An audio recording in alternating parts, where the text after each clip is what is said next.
भगवान कपिल ने अपनी माता देवहूति से आगे कहा, जो लोग सहनशील, दयालु, समस्त देहधारियों के अकारण हेतु किसी के प्रति भी शत्रुभाव ना रखने वाले, शांत, सरल स्वभाव और सत्पुरुषों का सम्मान करने वाले होते हैं, जो मुझ में अनन्य भाव से सुदृढ़ प्रेम करते हैं, मेरे लिए संपूर्ण कर्म तथा अपने सगे संबंधियों को भी त्याग देते हैं और मेरे परायण रहकर मेरी पवित्र कथाओं का श्रवण कीर्तन करते हैं तथा मुझ में ही चित्त लगाए रहते हैं, उन भक्तों को संसार के तरह तरह के ताप कोई कष्ट नहीं पहुंचाते।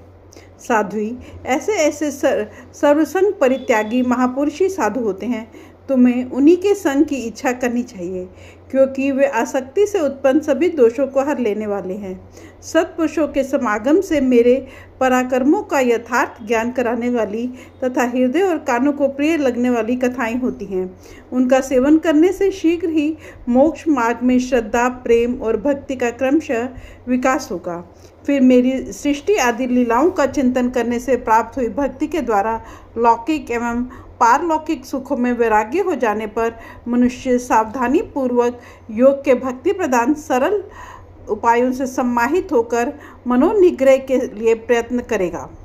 इस प्रकार प्रकृति के गुणों से उत्पन्न हुए शब्दादि विषयों का त्याग करने से, वैराग्य युक्त ज्ञान से, योग से और मेरे प्रति की हुई सुदृढ़ भक्ति से मनुष्य मुझ अपने अंतरात्मा को इस देह में ही प्राप्त कर लेता है। देवहूति ने कहा, भगवान, आपकी समुचित भक्ति का स्वरूप क्या है और मेरी जैसी अबलाओं के लिए कैसी भक्ति ठीक है, जिससे कि मैं सहज में ही आपके निर्वाण पद को प्राप्त कर सकूं। निर्वाण स्वरूप प्रभो, जिसके द्वारा तत्व ज्ञान होता है और जो लक्ष्य को भेदने वाले बाण के समान भगवान की प्राप्ति कराने वाला होता है, वह आपका कहा हुआ योग कैसा है और उसके कितने अंग हैं। हरे, यह सब आप मुझे इस प्रकार समझाइए जिससे कि आपकी कृपा से मैं मंदमती स्त्री जाति भी इस दुर्बोध विषय को सुगमता से समझ सकूं। फ्रेंड्स, अपनी इस वीडियो को यहीं समाप्त करते हैं। अगली वीडियो में आगे बढ़ेंगे। Thank you.